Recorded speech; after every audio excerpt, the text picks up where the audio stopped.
Hello दोस्तों। आज हम आपको एक ऐसे सफर पर ले जाने वाले हैं जो सच कहूं तो आपकी रातों की नींद उड़ाने वाला है। आज हम इतिहास के पन्नों से एक ऐसी सच्ची और रोंगटे खड़े कर देने वाली दास्तान लेकर आए हैं जिसे सुनकर किसी की भी रूह कांप जाए। हम बात कर रहे हैं दुनिया की सबसे खौफनाक और रहस्यमयी जेलों में से एक, शैप्टन मैलेट प्रिजन की। तो चलिए बिना कोई वक्त बर्बाद किए सीधे इस अंधेरे और खौफनाक सफर में कदम रखते हैं।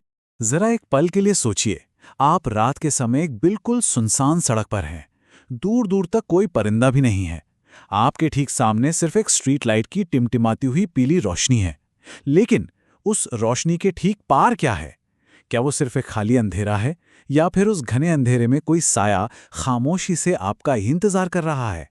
एक तरफ रोशनी है जहां शायद कोई खतरा हो सकता है, लेकिन दूसरी तरफ वो अंधेरा है जिसमें बेइंतहा खौफ छिपा है। ऐसे में आप कहाँ जाएंगे? ये सिर्फ एक ख्याल नहीं है, बल्कि एक ऐसा मनोवैज्ञानिक डर है जो इंसान को अंदर तक हिला देता है। तो चलिए इसी डर की गहराई में उतरते हैं। इस ख्याली डर से बाहर निकलकर अब हम उस खौफनाक सच्चाई का सामना करते हैं जो यूके के शिप्टन मैलेट प्रिजन में आने वाले कैदियों की असली जिंदगी थी। जी हां, ये कोई कहानी नहीं थी। उनके लिए ये रोशनी की दुनिया से सीधा एक जीते जागते बुरे सपने में कदम रखने जैसा था। एक ऐसा भयानक सपना जहां से इंसान की आंखें फिर कभी नहीं खुलती। तो हमारी कहानी के पहले हिस्से में हम शैप्टन मैलेट की उन डरावनी परछाइयों और इस जेल के काले इतिहास के बारे में बात करेंगे। देखिए, जब भी किसी मुजरिम को यह पता चलता था ना कि उसे शैप्टन मैलेट जेल भेजा जा रहा है, तो खौफ के मारे उसकी वहीं सांसें रुक जाती थीं। कहा तो यह भी जाता है कि सिर्फ इस जेल का नाम सुनकर ही बड़े बड़े खतरनाक अपराधियों को दिल का दौरा पड़ने का डर रहता था। इसकी जड़ें इतिहास में बहुत गहरी और खूनी हैं।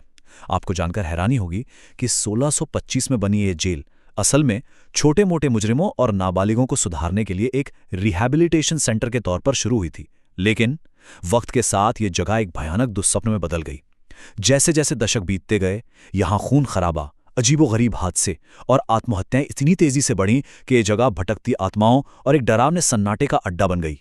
अब आते हैं दूसरे हिस्से पर, कैदी नंबर 44।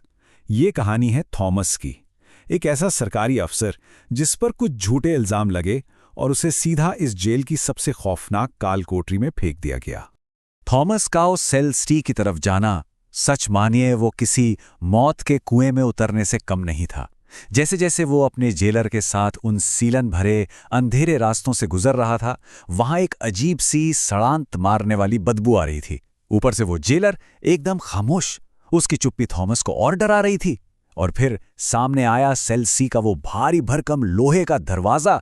जब उसे खोला गया तो लोहे के रगड़ने की एक ऐसी खुरदुरी चीख निकली जिसने थॉमस को अंदर तक झकझोर दिया। वो आवाज ही जैसे इस बात का इशारा थी कि अंदर मौत उसका इंतजार कर रही है। उस सेल के भयानक अंधेरे में पहुंचने के बाद थॉमस ने बाहर की तरफ देखा। उसे पास ही एक और कैदी नजर आया। थॉमस ने थोड़ी हिम्मत जुटाकर उस कैदी से पूछा कि भाई, तुम्हें यहां आए कितना वक्त हो गया है? और पता है अंधेरे से क्या जवाब आया? उस कैदी ने फुसफुसाते हुए कहा, मुझे अपना नाम याद नहीं, मुझे सिर्फ अपना बिल्ला नंबर याद है, 44। इस एक छोटी सी लाइन ने उस काल कोठरी की दहशत को 100 गुना बढ़ा दिया। लेकिन असली झटका तो अभी बाकी था। थॉमस एकदम घबरा गया। उसने उस कैदी से कहा, यह कैसे हो सकता है? मेरा बिल्ला नंबर भी 44 है। तब उस रहस्यमयी कैदी ने जो बताया वो आपकी रूह कपा देगा। उसने कहा कि सिर्फ मेरा नहीं, इस जेल के हर सेल में जो भी मौजूद है उन सभी का नंबर 44 ही है। और जैसे ही थॉमस की आंखें उस अंधेरे की आदी हुईं, उसने जो देखा वो किसी दुस्वप्न से भी बुरा था। उसने देखा कि हर सेल में इंसान बैठे हैं, लेकिन उनके चेहरे बुरी तरह जले हुए थे, शरीर पर गहरे घाव थे और उन सबका नंबर सच में एक ही था, 44। यहीं से शुरू होता है हमारा तीसरा हिस्सा, सफेद लिबास का साया, वो खौफ जिसका सामना थॉमस को करना पड़ा। इतनी भयानक सच्चाई को थॉमस का दिमाग बर्दाश्त ही नहीं कर पा रहा था। उसका सिर दर्द से फटा जा रहा था। उसने सोचा कि सो जाता हूं, शायद ये सब कोई भ्रम हो। लेकिन जैसी वो बिस्तर पर लेटा, बाहर से किसी के भागने और सरसराहट की आवाजें आने लगीं। थॉमस ने घबराकर उठकर देखा तो वहां एक औरत दौड़ रही थी। उसने एक सफेद रंग का गाउन पहना हुआ था जो पूरी तरह कीचड़ और मिट्टी से सना था। लेकिन सबसे खौफनाक था उसका चेहरा। उसकी आंखें एकदम खून जैसी लाल थीं उसके होंठ मोटे धागों से सिले हुए थे और उसकी गर्दन पर किसी के जोर से गला घोटने के गहरे नीले निशान साफ दिख रहे थे। और ये सब देखकर आसपास के बाकी भूतिया कैदी एकदम खुशी और पागलपन में जेल की लोहे की सलाखों पर अपना सिर जोर जोर से पीटने लगे। थॉमस ने खौफ के मारे अपनी आंखें कसकर बंद कर ली। वो बस यही दुआ कर रहा था कि ये सिर्फ एक बुरा सपना हो और कुछ नहीं। कुछ देर बाद जब उसने हिम्मत करके आंखें खोली तो वहां कोई नहीं था। एकदम सन्नाटा, पूरी जगह खाली थी। लेकिन तभी चांद की हल्की सी रोशनी में उसे अपने बिस्तर के ठीक नीचे एक पुरानी सी डायरी नजर आई। जब उसने कांपते हाथों से उसे खोला तो उसके हर एक पन्ने पर सिर्फ एक ही डरावनी चेतावनी बार बार लिखी हुई थी, अगर तुम कैदी नंबर 44 हो तो अगली बारी तुम्हारी है। इस डायरी को पढ़ते ही अचानक हवा में एक मीठी सी परफ्यूम की खुशबू फैलने लगी। ये उस बुरी शक्ति की एक नई और बेहद खतरनाक चाल थी। थॉमस जैसे ही पीछे मुड़ा, उसने देखा कि वो खौफनाक औरत अब एक बेतहाशा खूबसूरत रूप ले चुकी थी। उसकी खूबसूरती ने थॉमस को जैसे पूरी तरह हिप्नोटाइज कर दिया। उस औरत ने पास आकर पूछा, क्या तुम मेरे साथ हमेशा के लिए रहना चाहते हो? और फिर उसने थॉमस की तरफ एक तेज धार वाला चाकू फेंका। उसने शर्त रखी कि थॉमस उस चाकू को अपने ही सीने के आर पार कर दे ताकि वो हमेशा के लिए एक हो सकें। लेकिन एकदम आखिरी पल में जैसे कोई चमत्कार हुआ और थॉमस उस जादुई नशे से झटके से बाहर आ गया। उसे तुरंत एहसास हुआ कि ये वही खून से लथपथ डरावनी औरत है जो उसकी जान लेना चाहती है। उसने वो चाकू वहीं जमीन पर फेंका और जोर जोर से मदद के लिए चीखने लगा। वो लगभग 1 घंटे तक उस खाली अंधेरे में चिल्लाता रहा। जब जेलर आखिरकार भागता हुआ वहां पहुंचा और थॉमस ने उसे हांफते हुए बताया कि आसपास के कैदी और वो औरत उसे मारना चाहते हैं, तो जेलर का जवाब खून जमा देने वाला था। जेलर ने उसे घूरते हुए कहा, यहां कोई नहीं है, इस पूरे सेल सी ब्लॉक में तुम इकलौते कैदी हो। अब आते हैं सेक्शन 4 पे, उस डरावनी दुल्हन का असली इतिहास। आखिर वो सफेद लिबास में भटकती हुई औरत थी कौन और उसे इस नंबर 44 से इतनी नफरत क्यों थी? देखिए, थॉमस ने उस रात जेलर से बहुत मिन्नतें की थी कि उसे अगली सुबह ही वहां से निकाल लिया जाए।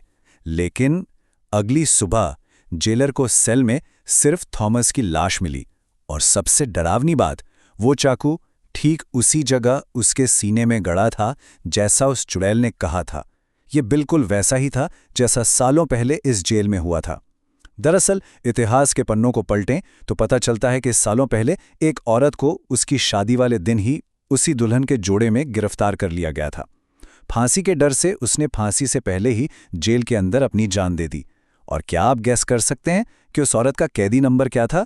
जी हां, 44। वो असल कैदी नंबर 44 थी जो तब से हर उस कैदी को अपना शिकार बनाती आ रही थी जिससे ये मनहूस नंबर मिलता था। तो अब बढ़ते हैं हमारे आखिरी सेक्शन की तरफ, आत्माओं की जेल। थॉमस की मौत कोई इकलौती घटना नहीं थी।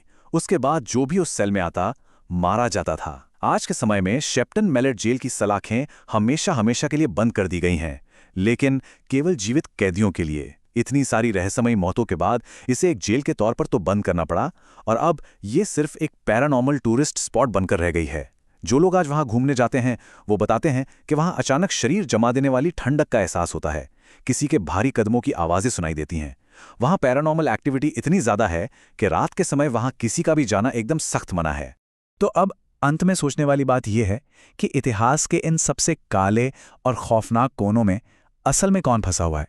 वो भटकती हुई आत्माएं या फिर वो लोग जो उस खौफ और अंधेरे को करीब से महसूस करने के लिए खुद वहां चले जाते हैं?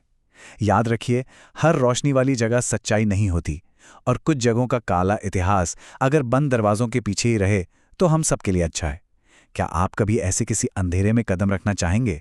इसी एक चुपते हुए सवाल के साथ हम आज की इस खौफनाक दास्तान को यहीं रोकते हैं। अपना ख्याल रखिए, सुरक्षित रहिए और हाँ, अंधेरे से सावधान रहिए।